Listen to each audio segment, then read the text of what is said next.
जब डिलीवरी का time pass आता है, आपका काउंटडाउन तो शुरू हो ही जाता है। पूरी फैमिली एक्साइटेड होती है, आप भी एक्साइटेड होती हैं। लेकिन आपके दिमाग में एक ये भी डर होता है कि डिलीवरी कैसे होगी? क्या मैं प्रॉपर टाइम पे पहुँच पाऊँगी? क्या मेरे बैग में वो सारी चीज़ें होंगी जो मुझे चाहिए? आप लोग अक्सर डॉक्टर से पूछते हैं, "डॉक्टर क्या लेकर आना है? प्लीज़ बताइए। कहीं मेरे से कुछ छूट गया तो क्या होगा?" तो मैंने सोचा जब इतना पैनिक वाली सिचुएशन है, मैंने कई पेशेंट्स को देखा एंड टाइम पे इतना पैनिक कर जाती है कि पूरी डिलीवरी की जर्नी को वो नहीं एन्जॉय कर पाती है। तो मुझे लगा एक क्लियर, सिंपल और प्रैक्टिकल गाइड आपको दे दूं कि आपको एक्चुअली हॉस्पिटल बैग में क्या डालना है। मैं हूं doctor Sonal Parihar, trained gynaecologist from BHU Varanasi and London.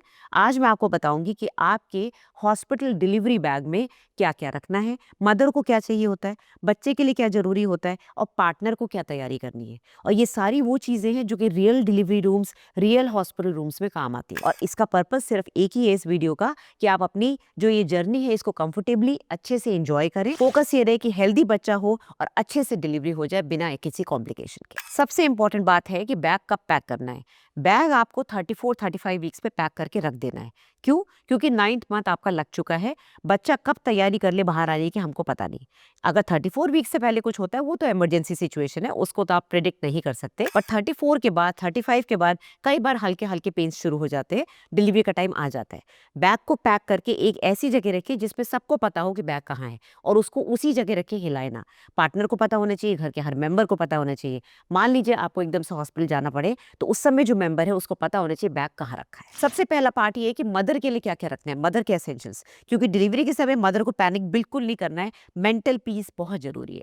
सबसे ऊपर रखें हॉस्पिटल के डॉक्यूमेंट्स। भले ही आप उसी डॉक्टर के पास जाएं जिसको आप शुरू से दिखा रहे थे, या फिर आपने एंड टाइम पे कोई हॉस्पिटल चेंज कर दिया हो, पुरानी सारी रिपोर्ट्स आपके पास होनी चाहिए। क्योंकि एंड टाइम पे डॉक्यूमेंट ढूंढना और उस समय पेशेंट का दर्द को मैनेज करना ये बहुत डिफिकल्ट होता है। तो डॉक्यूमेंट्स आपके सारे रेडी होने चाहिए। दूसरी चीज, आप अपने लिए एक कंफर्टेबल गाउन जरूर पैक करें।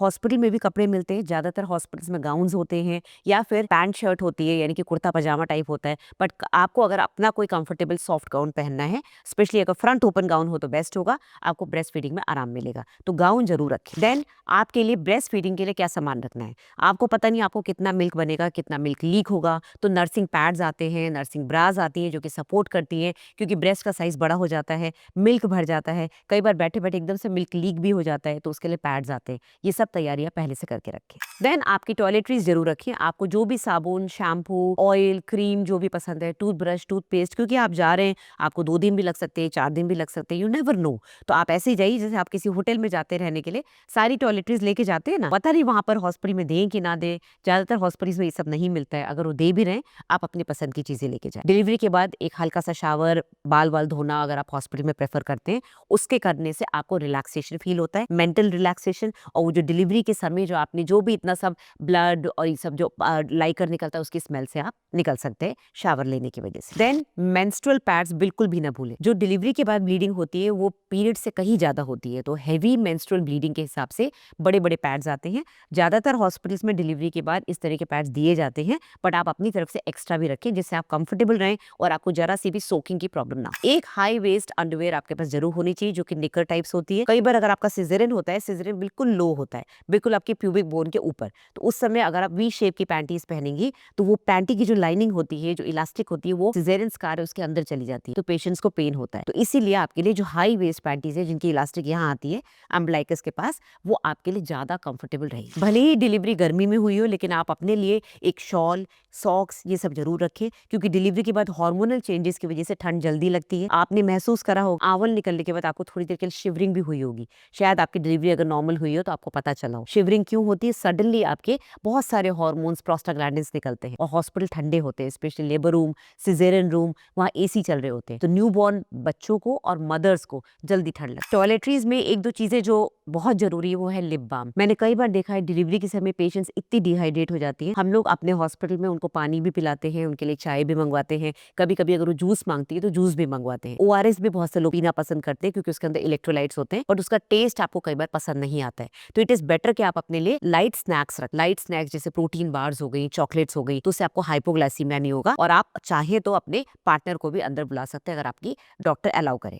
Last but not the least, आपके पास एक लिप बाम होना चाहिए, क्योंकि एकदम से लिप्स ड्राई हो जाते हैं, पुश करते समय पानी पीने का दिल नहीं करता, उल्टी हो रही होती है, तो लिप्स की पार्चमेंट बहुत कॉमन है। स्पेशली अगर आपका सिजेरियन हुआ है, किसी वजह से आपको जीए दिया गया है, तो लिप्स की ड्राइनेस के लिए आप लिप बाम जरूर रखें। And last but not the least, again mobile charger. Mobile charger के बिना तो आजकल कोई लाइफ ही नहीं है, क्योंकि मोबाइल के बिना आप करोगे क्या हॉस्पिटल में। अब आते हैं पार्ट 2, बच्चे के लिए क्या जरूरी है। हॉस्पिटल्स में बच्चों के लिए बहुत सारी चीजें होती हैं, कुछ चीजें आपके पैकेज में होती है, कुछ चीजें शायद पेएबल होती हैं, पर आपको अपनी तरफ से क्या रखना है, पहले से ही ढीले ढीले झबले फ्रंट ओपन कपड़े ड्रेसेस इकट्ठी कर ले। बहुत से घरों में पुराने जो कपड़े होते हैं, जो बच्चे बड़े हो गए उनके पुराने कपड़े धो के रख दिए जाते हैं, क्योंकि वो सॉफ्ट हो जाते हैं और उनमें से डिटर्जेंट की जो भी स्मेल है सब निकल जाती है। बच्चे की स्किन इतनी सॉफ्ट होती है, ना आप उसको एकदम से टाइट कपड़ा पहना सकते हैं, ना आप डिटर्जेंट वाले कोई धुले हुए फ्रेश कपड़े। तो पुराने सॉफ्ट कपड़े फ्रंट ओपन झबलास बहुत अच्छे होते हैं। देन जैसे कि आपके लिए बोला गया है सॉक्स रखें, इसी तरह से बच्चों के लिए सॉक्स, मिटन्स, जिससे वो अपने हाथ भी कवर रख सके, और उनके लिए कैप, क्योंकि ठंड भी लग सकती है। साथ में मिटन्स क्यों पहनाते हैं, बच्चे कई बार अपने आप को स्क्रैच कर लेते हैं, स्पेशली वो बच्चे जो 40 वीक्स के बाद पैदा होते हैं, उनके नाखून बड़े होते हैं, वो जनरली अपने आप को ही स्क्रैच कर लेते हैं। तो इस चीज़ से बचने के लिए बच्चे के लिए मिटन्स एंड कैप्स जरूर रखें। बच्चा पैदा होते ही हीट लूज करता है, बॉडी क्योंकि अंदर एमनियोटिक फ्लूइड में बॉडी टेम्परेचर पर रहती है, बाहर निकलते ही वो बाहर के एटमॉस्फेयर में आता है, तो उसकी हीट लूज होती है, तो कैप जरूर पहनाएं। कई लोग कॉटन स्वॉडल्स रखते हैं। स्वॉडल क्या होता है, जो लपेट हम बोलते हैं हिंदी में, लपेटते हैं ना बच्चे को, तो कॉटन के कपड़ों से या तो लपेट दो या फिर बने बनाए स्वॉडल्स, जो कि बच्चे को एक ऐसा लगता है वोम जैसी फीलिंग देता है, उसको अभी भी लगता है कि मैं यूट्रस के अंदर ही हूँ, बच्चेदानी के अंदर ही हूँ। तो वो बच्चे को कंफर्टेबल रखता है, चमकने नहीं देता और बच्चा आराम से सोता है। बच्चे की पॉटी, बच्चे का प्राइवेट पार्ट साफ करने के लिए या बॉडी को स्पंजिंग करने के लिए स्किन वाइप्स रखे, जो कि एकदम भी फ्रेग्रेंस फ्री हो, अल्कोहल फ्री हो, जो कि बच्चे की सेंसिटिव स्किन के लिए सही हो। साथ ही में बच्चे के जो भी टॉयलेटरीज आपको पसंद है, जिस चीज़ की खुशबू पसंद है, उसके ऑयल आते हैं, शैम्पूज आते हैं, साबुन आते हैं। हालांकि ये सारी चीज़ें हॉस्पिटल में प्रोवाइडेड होती हैं, और हॉस्पिटल में जो बाइयाँ होती हैं, दाइयाँ होती हैं, वो ये काम करती हैं डिपेंडिंग उस हॉस्पिटल में क्या फैसिलिटीज़ हैं। बट अगर आपको हॉस्पिटल में खुद करना है, तो आप अपनी तरफ से अपना सामान लेके जाए। मौसम के हिसाब से बच्चे का ब्लैंकेट जरूर रखें, क्योंकि बच्चा चाहे गर्मी में पैदा हो चाहे ठंडी में, उसको कैप, मिटन, सॉक्स और साथ में ऊपर हल्का सा एक दोहर या कंबल तो उड़ाना ही होता है। Last but not the least, अगर आप डायपर्स में विश्वास करती हैं, जो कि मुझे लगता है करना चाहिए, क्योंकि अभी मॉडर्न ज़माना है, लंगोट का ज़माना चला गया, डायपर ज़रूर लेके जाएं। अपने बच्चे के साइज़ के अकॉर्डिंग मीडियम, स्मॉल, लार्ज, वो एज के अकॉर्डिंग आते हैं। हॉस्पिटल में भले अवेलेबल हो, लेकिन आप अपनी तरफ से बेस्ट क्वालिटी के 5-6 एक्स्ट्रा डायपर्स लेके जाएं। अब आते हैं तीसरा पार्ट, पार्टनर्स का क्या रोल है। पार्टनर्स का भी तो रोल है, हस्बैंड्स का भी तो रोल होता है डिलीवरी में। अगर पार्टनर काम रहेगा, क्वाइट रहेगा और सपोर्टिंग रहेगा, तो पेशेंट जो ऑलरेडी इतने पेन में है उसको कंफर्ट दे पाएगा। तो एज अ पार्टनर आपको अपने लिए कंफर्टेबल लूज कपड़े रखने हैं, जिससे कि लॉन्ग जर्नी में भी आप कंफर्टेबल रहें। स्नैक्स एंड वाटर सिर्फ आपकी वाइफ के लिए नहीं, आपके लिए भी जरूरी है, क्योंकि आप भी बहुत स्ट्रेसफुल सिचुएशन में हैं। आप पूरे टाइम उन्हीं का ध्यान रखते रहते अपना ध्यान रखना भूल जाते हैं। तो आपको भी एनर्जी फुल चाहिए, जिससे आप पुशिंग के समय, डिलीवरी के समय अपनी वाइफ का, अपने पार्टनर का सपोर्ट कर सके। तो खाते पीते रहिए और अपने पार्टनर को भी खिलाते रहिए। आपका जो फोन स्टोरेज है उसको बिल्कुल फ्री रखें, क्योंकि आपने शायद सोच रखा है कि मैं अपने बेबी को डिलीवरी होते हुए फिल्मिंग करूंगा या डिलीवरी होने के बाद उसकी फिल्मिंग करूंगा। तो ये सारी चीजें आप ध्यान रखें। इमरजेंसी कॉन्टैक्ट नंबर्स बहुत जरूरी हैं, फोन का चार्जर बहुत जरूरी है। आपको चाहे जो भी रूम मिला हो, वार्ड मिला हो, आप अपनी तरफ से एक सैनिटरी बैग ले जा सकते हैं, जिसमें कि जितने भी वेस्ट मटेरियल डाल के उसको बंद करके आप वहाँ खुद ही फेंक सकते हैं। कई बार हॉस्पिटल्स में इमरजेंसी की वजह से या तो 4th क्लास वर्कर्स नहीं होते, या फिर कई बार डस्टबिन खुले हुए होते हैं। आप अपनी तरफ से पूरा सैनिटेशन मेंटेन कर सकते हैं, जिससे आपकी वाइफ, आपका बच्चा बिल्कुल सुरक्षित रहे। तो एक्स्ट्रा सैनिटेशन बैग्स ले जा सकते हैं। खुद के लिए आप एक पिलो रख सकते हैं, अगर आपको लॉन्ग जर्नी में या फिर आपको हॉस्पिटल में अपनी वाइफ के साथ रहना है, वहाँ पर पिलोज नहीं है, कंफर्टेबल आपको बेड नहीं मिल रहा है, तो आप पिलो से कम अपने आप को बैकएक से बचा सकते हैं। Last but not the least, अगर आप चाहें तो एक बर्थ प्लान पहले से बना के रख सकते हैं। दिमाग में सोच के, डॉक्टर से डिस्कस करके, अपनी वाइफ से डिस्कस करके प्लानिंग के साथ जा सकते हैं कि अब हमको ये चाहिए, हमको इस तरह का पेन किलर चाहिए, हमको एपिड्यूरल चाहिए, हमको टेंस चाहिए, किस तरह का प्लान आप चाहते हैं। तो हॉस्पिटल बैग बिल्कुल ऑर्गेनाइज्ड होना चाहिए। जितनी मैंने चीज़ें बताई सब 4-4, 5-5 ही रखनी है, बहुत ज़्यादा नहीं भरना है।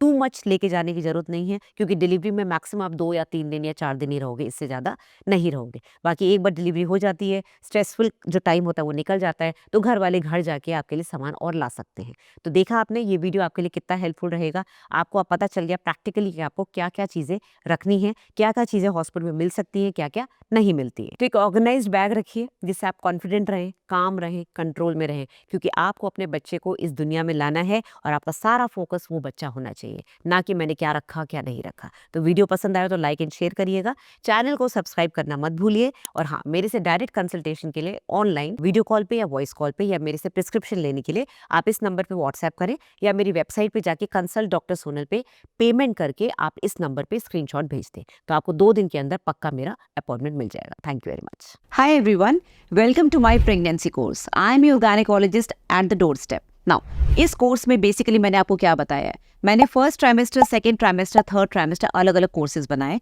बिकॉज आप लोगों को दूर बैठे बैठे कई बार डॉक्टर्स से बात करने का दिल करता है, आपके पास हर क्वेश्चन का जवाब नहीं होता है।